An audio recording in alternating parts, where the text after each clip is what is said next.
piliers yi toll ci ñeent yi nii bi ci jëkk nekk l'emploi maanaam la promotion de l'emploi maanaam liggéey maanaam créer des emplois. Deuxième pilier bi nekk le respect des droits maanaam le respect des droits mooy nekk deuxième pilier du travail décent. Troisième pilier bi nekk la protection sociale. Quatrième pilier bi nekk le dialogue social. Donc yooyu mooy ñetti piliers yi nga xam ne moom lañ définir comme étant les 4 piliers du travail décent. su ñu waxee travail décent nag mooy liggéeykat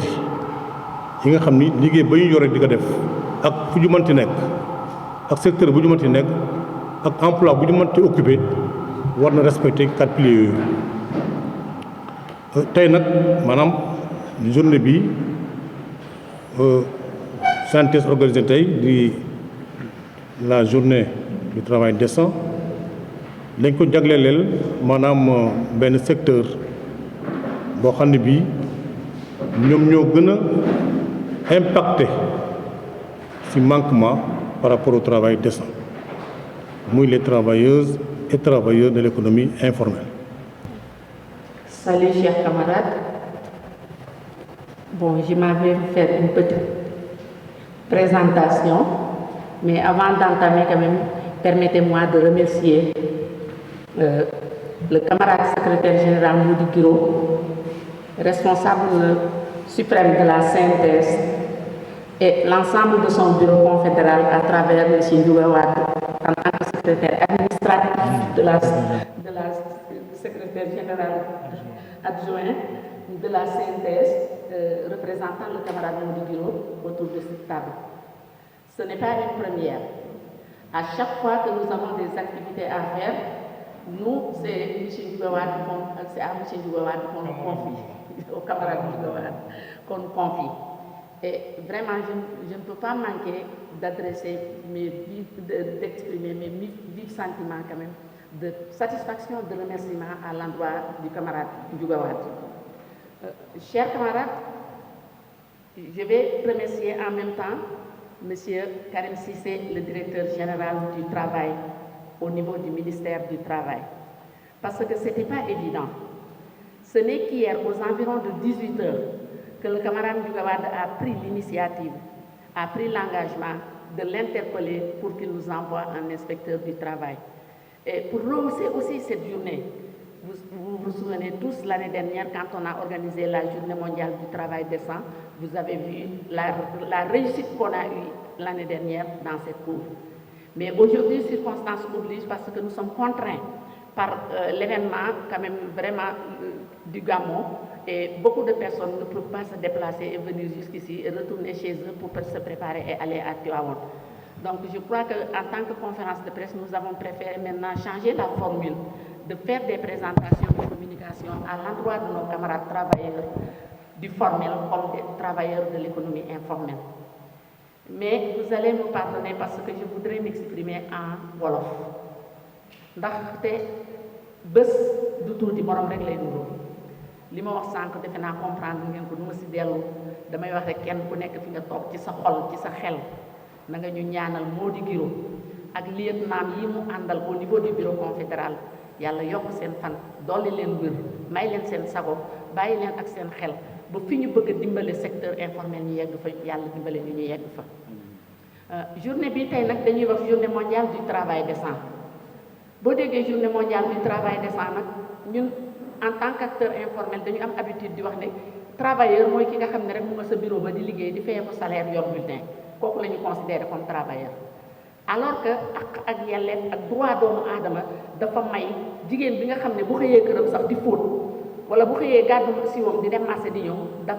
dañ ko reconnaître comme liggéeykat te nag dafa jot que nit ñi aussi ñu jàllale loolu ci ñoom ñu xam seen bopp. Inspecteur du travail bu toogee fii tey ñu bëri dañuy xalaat ne xëy na peut-être ñii liggéey di fayeeku salaire ñoo tax mu ñëw fi centrale bi bëri na ay syndicats yoo xam ne ay syndicats formels la ñuy liggéey di fayeeku salaire moo ci nekk mais tey itte bi tey ci CNTS mooy nan la ñuy def ba travailleurs informels yi nga xam ne ñoom dañoo doyloo CNTS nekk biir CNTS nan la ñuy def ba ëllëg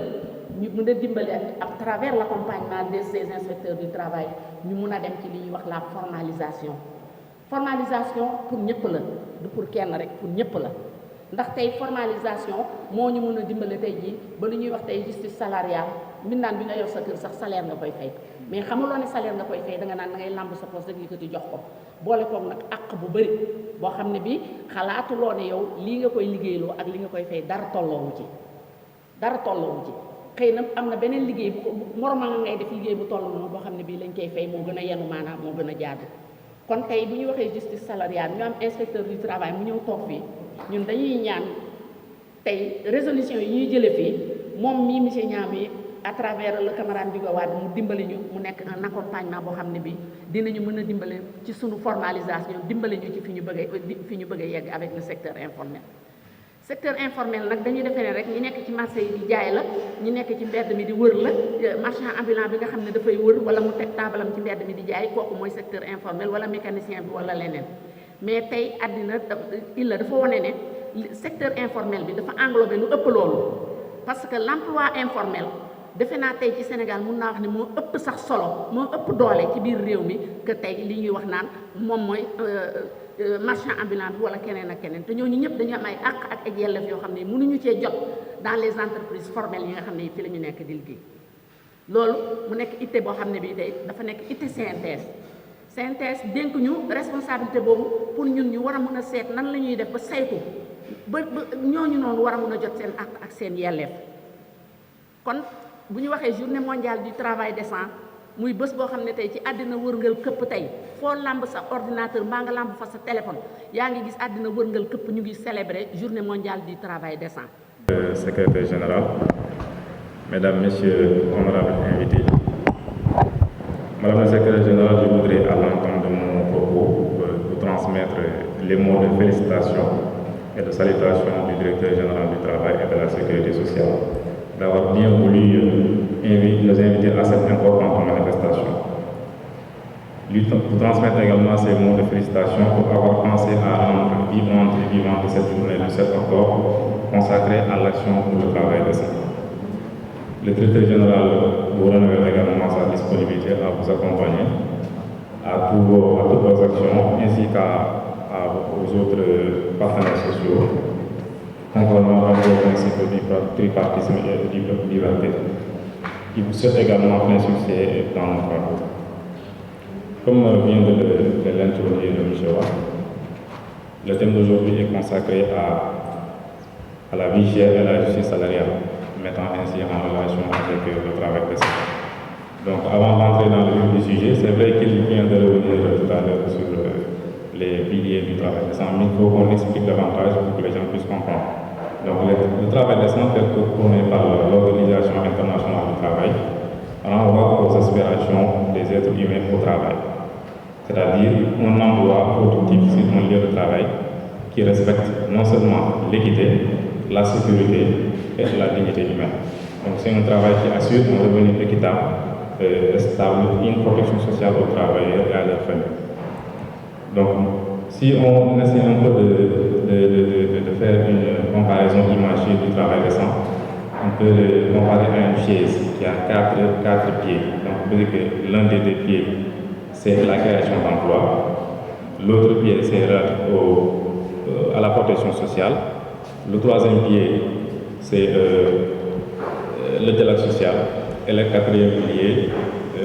c'est la création de l'emploi, n'est-ce pas? Donc le concept du travail décent, comme il vient de le rappeler également, a été introduit et développé par l'Organisation internationale du travail en 1999. Donc cela a abouti à la création de ce que l'on appelle l'agenda pour le travail décent et ses quatre piliers. Donc c'est en 2015 qu'à l'occasion de l'Assemblée générale des Nations Unies que ces piliers sont introduits donc, dans les éléments centraux du programme de développement durable pour 2030. Et c'est à travers l'objectif 8 qui invite à promouvoir une croissance économique soutenue, durable et partagée, le plein emploi productif et le travail décent. Maintenant, revenons un peu au thème qui nous réunit aujourd'hui, l'équité salariale. Il faut rappeler d'abord qu'au Sénégal, c'est le président de la République, à travers un décret qui fixe les salaires minimums, c'est-à-dire les salaires minimums au-dessus desquels un employé ne peut pas payer un travail. N'est-ce pas? Mais c'est à travers la négociation collective avec les organisations d'employés et de travailleurs qui négocient donc les salaires dans chaque secteur et dans chaque branche d'activité. Maintenant, on parle de justice salariale, mais ça devrait d'abord commencer avec les organisations. C'est vrai que c'est pas forcément un rapport de force. Là où les organisations d'employés sont dans une position beaucoup plus avantageuse et de ce fait sont appelés à limiter donc cette augmentation-là. Mais n'empêche, les organisations d'employeurs doivent faire comprendre au patronat ce qu'ils ont à gagner donc, en payant un salaire décent en salarié. Parce que ça impacte non seulement sur sa productivité, mais également sur sa performance et ça déteint automatiquement sur l'entreprise. Donc, comme on dit, un travailleur qui est bien payé, bien traité, qui a une couverture sociale importante, donc forcément, il sera en train donc, à travailler davantage pour l'objectif de l'entreprise. Donc, vous conviendrez avec moi qu'au Sénégal, comme je l'ai dit tout à l'heure, ce sont les organisations d'employeurs qui négocient les salaires. Maintenant, le problème, c'est qu'au niveau du secteur informel, comment on l'appelle, ce n'est pas un secteur qui est informalisé. Donc, la plupart du temps, il n'y a pas de contrat qui est écrit. On le contrat en ligne. Et de ce fait, il est un peu difficile que l'employeur puisse fixer un salaire qui respecte le minimum qui est prévu, soit par un arrêté, ou bien par des décrets, ou bien par les conventions collectives, les conventions collectives. Maintenant, les gens sont en train de travailler pour essayer de voir comment est-ce qu'on pourrait appuyer le secteur informel pour qu'ils puissent connaître l'avantage donc déjà de se formaliser, c'est-à-dire en faisant pour leur travail des contrats de travail, mais également en leur payant un salaire qui respecte le minimum qui est prévu par les conventions collectives. Également, l'importance d'affilier ces gens-là au niveau des institutions de protection sociale pour qu'ils puissent bénéficier donc en retour de la protection sociale, c'est-à-dire en bénéficiant des prestations qui sont fournies par les institutions de prévention sociale.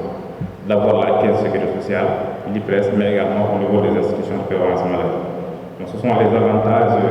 qu'on pourrait peut-être introduire pour que le secteur informel également puisse bénéficier de cette couverture sociale-là.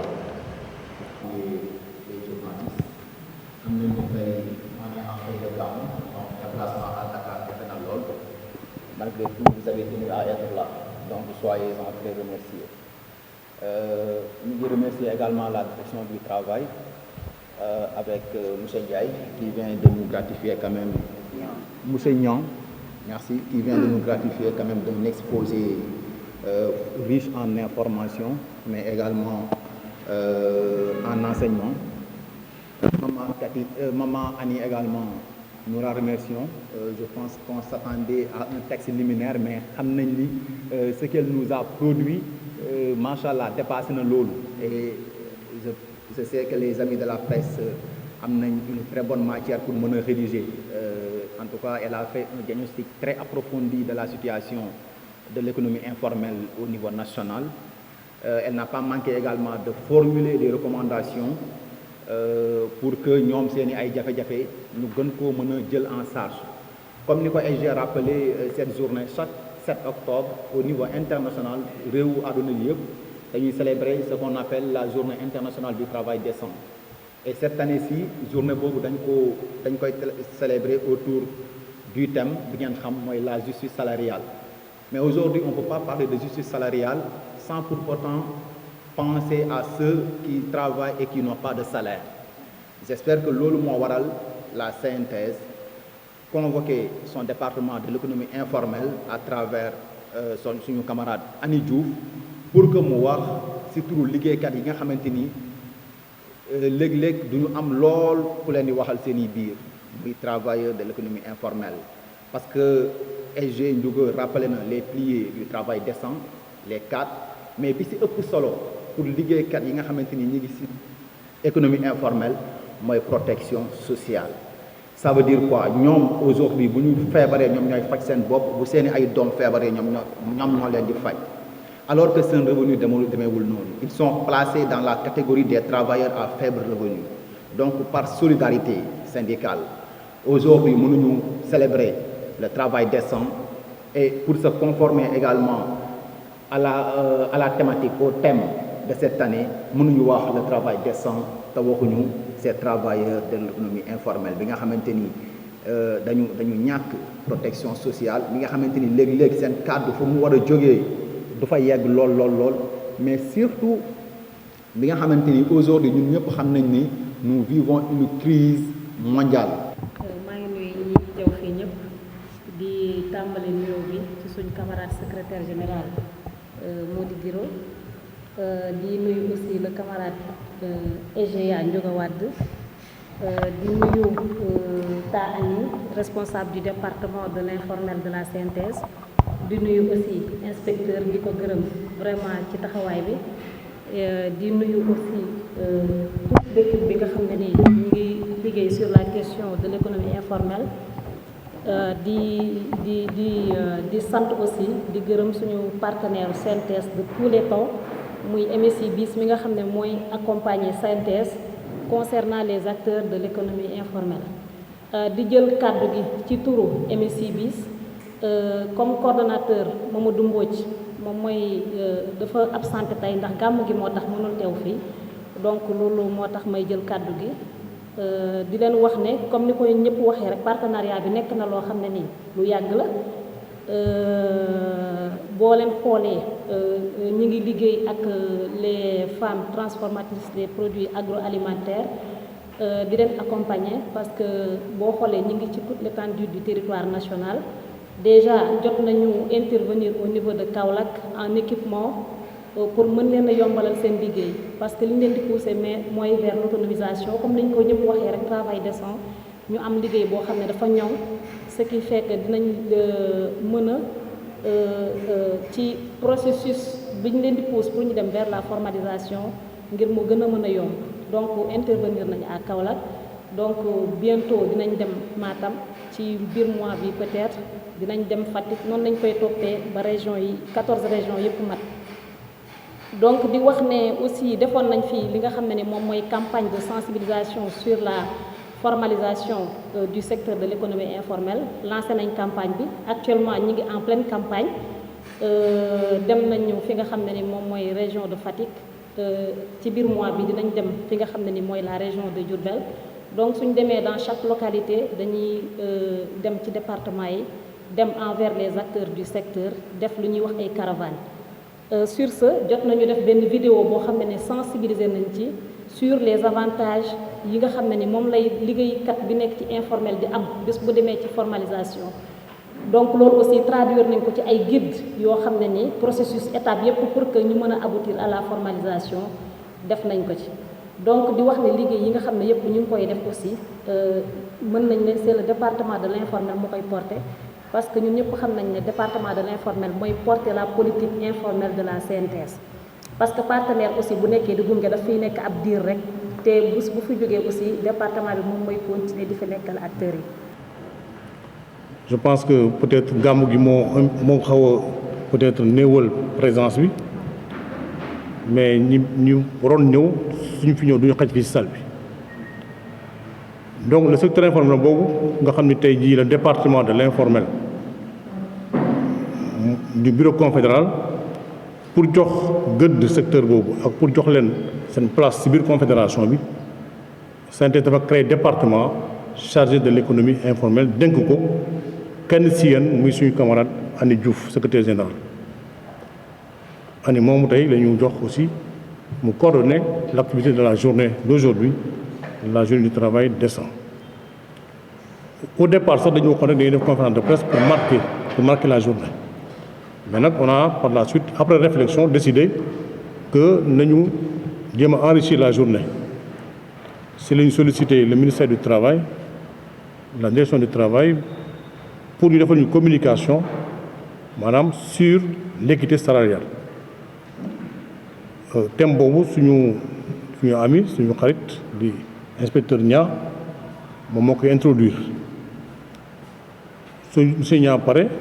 ñu jox Ani moom tamit mu jéem a présenter les difficultés du cherche de la vie. ndax liggéey bu sell amin bu sell liggéeyukaay bu sell tey Nations Unies dafa décréter ne loolu doomu aadama bu nekk daf ci am wàll daf ci am àq daf ci am wàllam.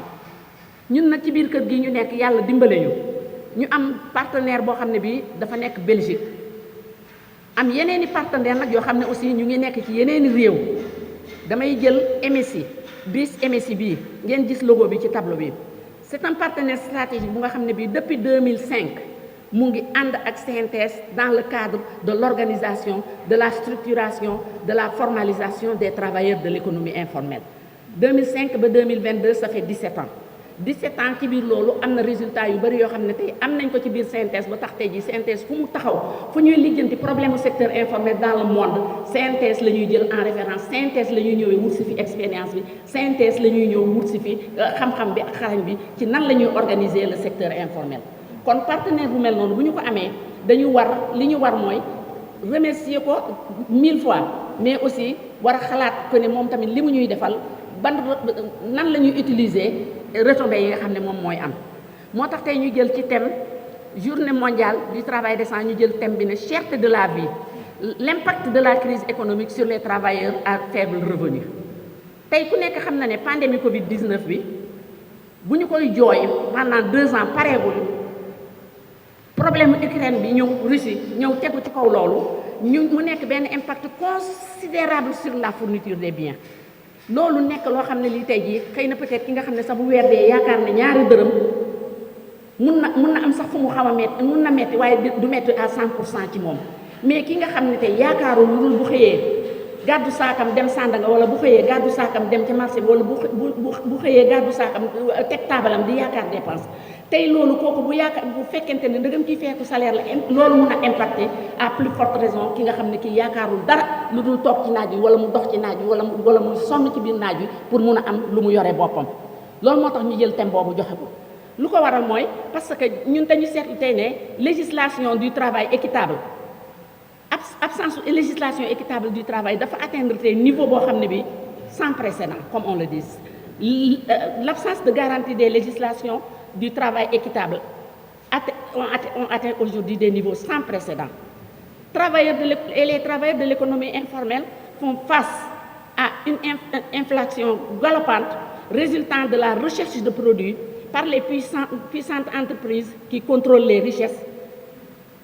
ce qui prive les ménages et les communautés de la possibilité d'avoir accès à une vie décente et à un avenir digne. ndax tey bu fekkente ne ñi am rek ñoom ñooy am ñi am doole rek ñoom ñooy am ñi am alal rek ñoom ñooy am tey borom alal lay deflanteel ki yor alalam mu ngi ci toog nangu ko partager nangu la seet ñi néew ji doole sax mu dimbale leen pour ñu am ci dara kon yaakaar naa ne tey pauvreté dafay gën a dëgër dafay gën a sax ñu taxaw nag ne tey bu ñu sukkandikoo ci par exemple les estimations mondiales sur la taille de l'emploi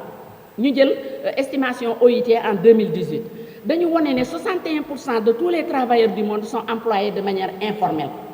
kon li ma doon wax mu ñëw noonu parce que employés de manière informelle ngeen baal ma sama mbokku presse bi man toujours damay suivre di dégg sax ci seen biir ñuy wax ne ci biir presse bi dafa am ñoo xam ne ñi sincèrement dañuy ñëw nekk ci organe de presse yi mais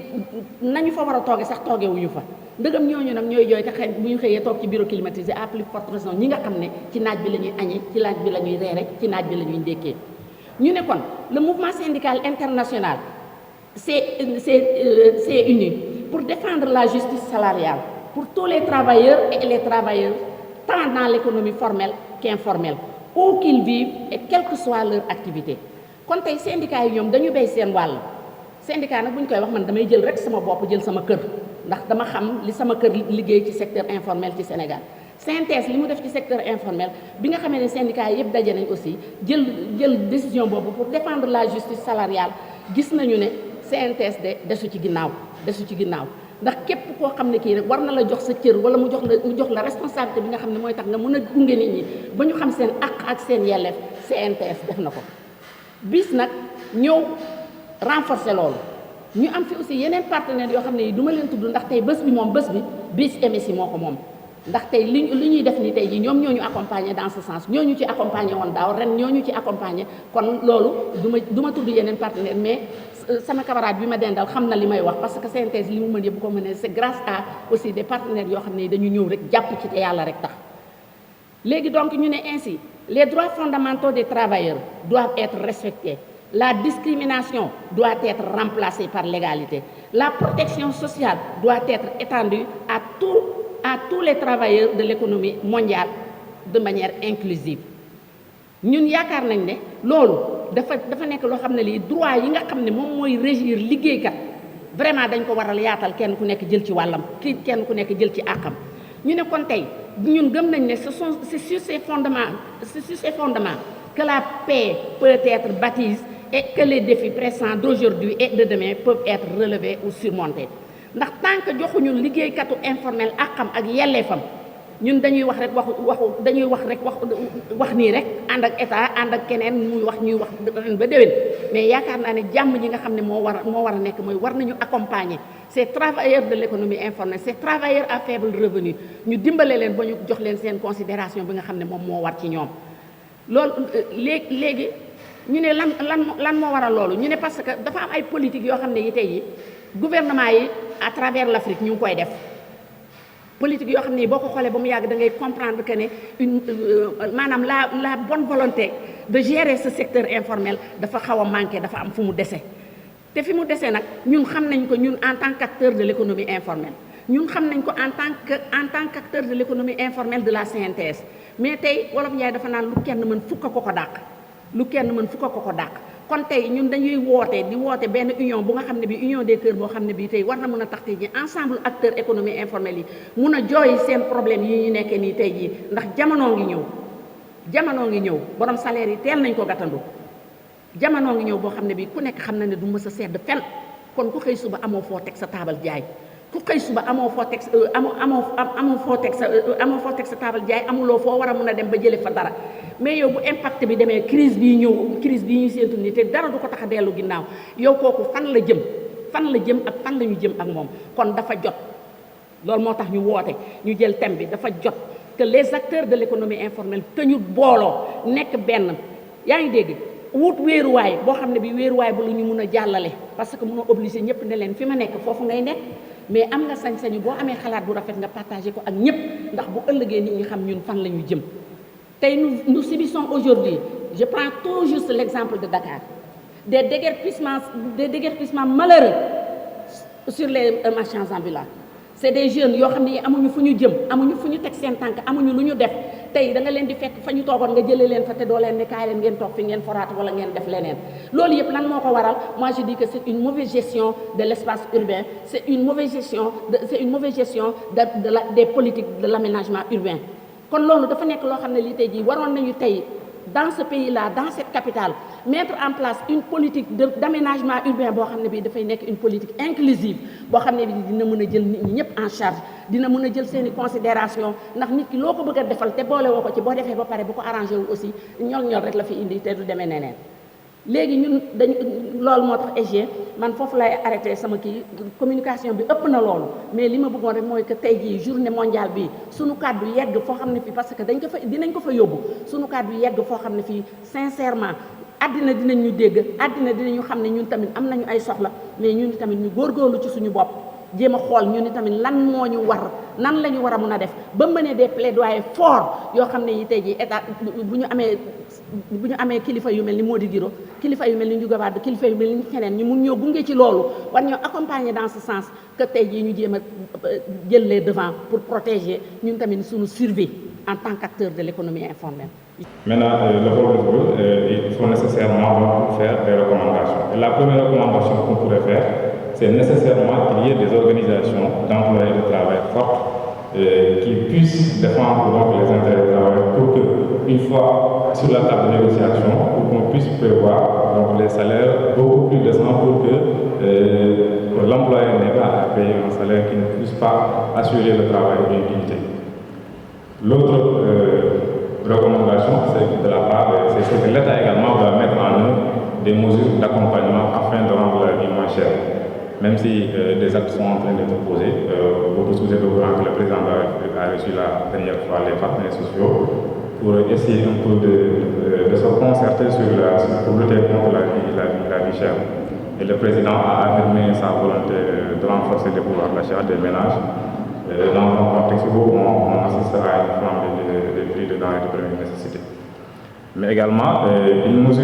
série de mesures visant à renforcer le pouvoir d'achat des Sénégalais et promouvoir le consommé local sont également précisées.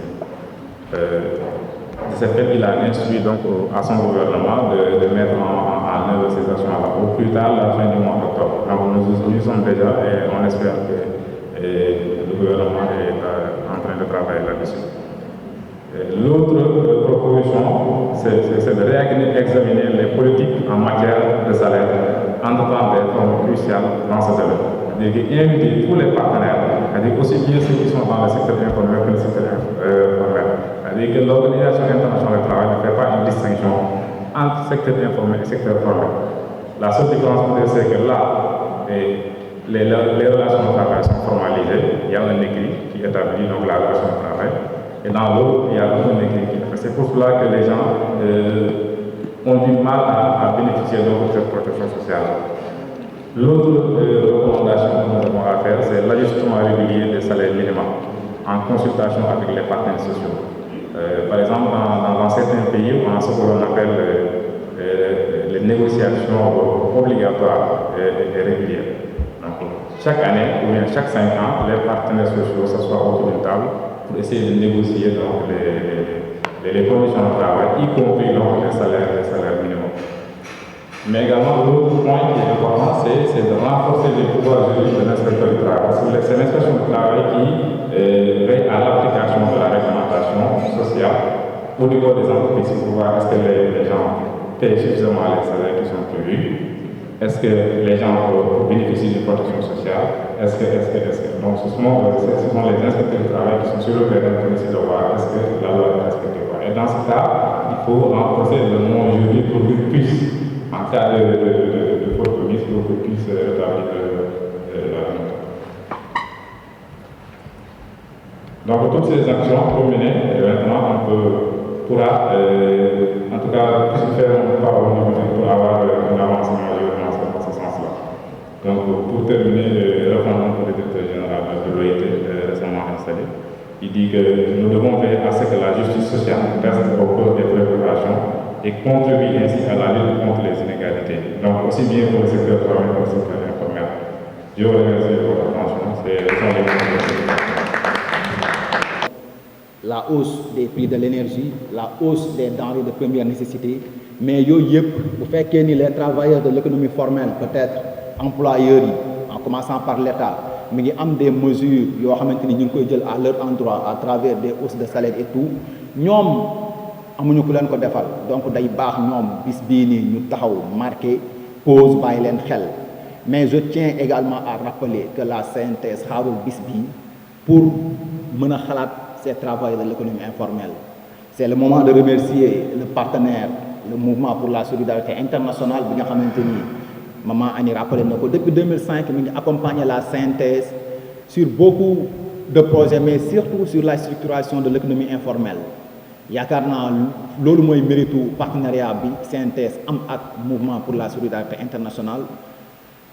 et fi muy terminer rek mooy pour donner corps à ce partenariat bi nga xamante ni les travailleurs de l'économie informelle je pense bien ñu ngi si gis seen bopp dañuy passer la parole à suñu camarade Ami Sey mu wax ñu depuis 2005 mais surtout programme bi bi jeex ni lan la MSI BIS en partenariat avec la CNTS DEF pour le compte des travailleurs de l'économie informelle. Donc, camarade Ami, vous avez vraiment la parole pour nous rappeler quelques points, quelques réalisations, mais vraiment très concrètes du projet, du programme, j'allais dire, MSI en partenariat avec la CNTS. Chers camarades, on vous remercie. Di wax ne aussi ñi ngi jëmanooy ay partenariat aussi parce que aussi CNTS ñëpp xam nañ ne mi ngi góorgóorlu ci secteur bi mais souvent pour koom gi fiy nekk ngir ñu mën a matale lépp dafay xaw a jafe loolu moom mooy tax ñuy orienté wu envers des partenaires comme les 3 FPT sur la formation professionnelle ak aussi au niveau des chambres consulaires les chambres de métiers et les chambres du commerce pour que ñu mën a am aussi li ñuy wax mooy seen carte professionnelle ndax loolu am na solo parce que képp koo xam ne nii am nga carte boobu moo lay mën a permettre ñu identifier la maanaam genre carte d'identité parce que ñëpp gis nañ li xewoon ci mbas mi bi ñu génnee fonds force Covid yi am na ñoo xam ne ñoo amoon jafe-jafe ngir jot ci parce que jotuñu leen woon enregistré ci chambre des métiers yi donc mu nekk xëy na peut-être manque d'information à leur niveau léegi nag loolu moom moo tax ñun aussi ñu accentuer aussi suñu sensibilisation aussi ci côté yooyu noonu di wax ne aussi ñi ngi leen di defal ay formation sur la recommandation 204 parce que il faut que ñoom ñi xam réellement lan la ngir mën ci sawar ngir mën ci soobu ngir mën ci dugg donc loolu dafa nekk loo xam ne dañ koy def saa su ne di wax ne tamit par rapport ak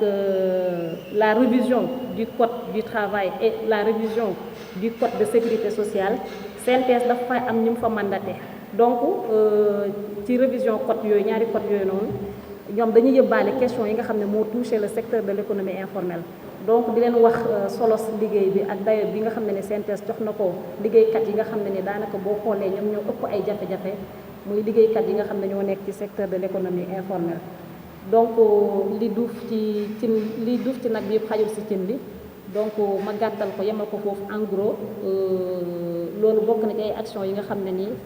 MSI ànd na ko ak CNTS ak le département de l'informel di ko liggéey ngir jëmale ko ci acteur secteur bi donc maa ngi leen di sant di leen gërëm merci